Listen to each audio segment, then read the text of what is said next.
ايه يا رجالة عاملين ايه الاخبار؟ قبل ما نبدأ الحلقة ما تنساش تصلي على النبي في الكومنتات ونادي لاخواتنا في فلسطين ربنا ينصرهم يا رب، وكمل الفيديو للاخر عشان تستفاد، ويا ريت تحط لنا اللايك بتاعك الجميل. وتعالى نبدأ الفيديو. هبوط حاد أسعار الموتوسيكلات في مصر بعد التعويم الجنيه والأسعار مش مستقرة خالص. الحلقة بتاعت النهاردة هنتكلم في الفئة المتوسطة، وطبعا بتبقى في معارض بتزود 5000 أو 10000 على السعر الرسمي، وده ليه؟ عشان جشع التجار. في الأول هنبتدي بالسعر الأقل لأعلى سعر.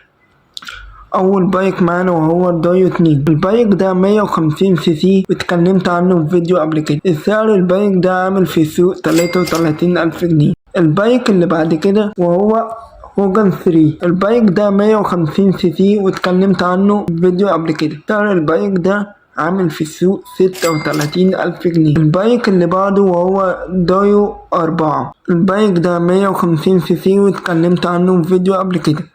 لو ما شفتش الفيديوهات دي ارجع شوفها هتفيدك جدا. طيب هنرجع لموضوعنا. سعر البايك ده عامل في السوق 37,000 جنيه. البايك اللي بعده وهو وينج. البايك ده 150 سي سي، بيجي باتنين مساعدين امامي واتنين خلفي. الفرامل الامامي باكم والخلفي عادية. هبقى اعمل فيديو عنه ان شاء الله. السعر البايك ده في السوق عامل 38,000 جنيه. البايك اللي بعد كده وهو فيجوري في ال ار. البايك ده 150 سي سي، بيجي باتنين مساعدين امامي واتنين خلفي. الفرامل الامامي باكم وخلفي عادية. بينزل بفئتين. اول فئة 150 سي سي وده سعره في السوق 43,000 جنيه. الفئة التانية 200 وده سعره في السوق 45,000 جنيه. البايك اللي بعد كده وهو الدايو 26، بينزل بفئتين برضه، الفئة 150 والفئة 200، والاتنين بينزلوا باتنين مساعدين أمامي واتنين خلفي.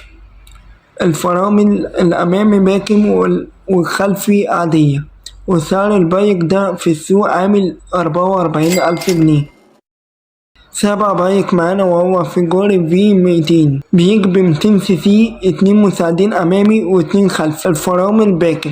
وسعر البايك ده في السوق 50,000 جنيه. البايك اللي معانا بعد كده وهو فيجوري في ال بيجي ب200 سي سي، بينزل باتنين مساعدين مقلوبين واتنين مساعدين خلفي. سعر البايك ده عامل 52,000 جنيه. البايك اللي بعد كده وهو بنيلي في ال ار سبورت، بيجي ب200 سي سي تبريد زيت، اتنين مساعدين امامي واحد مساعد خلفي. فرامل امامي باكم وخلفي عادية. سعر البايك ده عامل 53,000 جنيه في السوق. البايك اللي بعد كده ال 250، بيجي ب 250 سي سي، بينزل باتنين مساعدين امامي واتنين خلفي. الفرامل امامي وخلفي باكم. البايك ده عامل دلوقتي في السوق 54,000 جنيه. البايك اللي بعد كده وهو في 250، بيجي ب 250 سي سي، بينزل باتنين مساعدين امامي واتنين خلفي. فرامل امامي وخلفي باكم. سعر البايك ده دلوقتي في السوق 54,000 جنيه. البايك اللي بعد كده وهو هوجي كي 150، بيجي ب 150 سي سي، بينزل باتنين مساعدين امامي واتنين خلفي. الفرامل امامي باكم وخلفي عادية. وسعر البايك ده دلوقتي في السوق 55,000 جنيه. البايك اللي بعد كده وهو بوكسر، بيجي ب 150 سي سي، بينزل بمساعدين امامي واتنين خلفي. الفرامل امامي وخلفي عادية. وسعر البايك ده دلوقتي في السوق 59,000 جنيه. البايك اللي بعد كده وهو هوجن اف 250، بيجي ب 250 سي سي، اتنين مساعدين امامي واتنين خلفي. فرامل امامي وخلفي باكن. سعر البايك ده دلوقتي عامل في السوق 65,000 جنيه.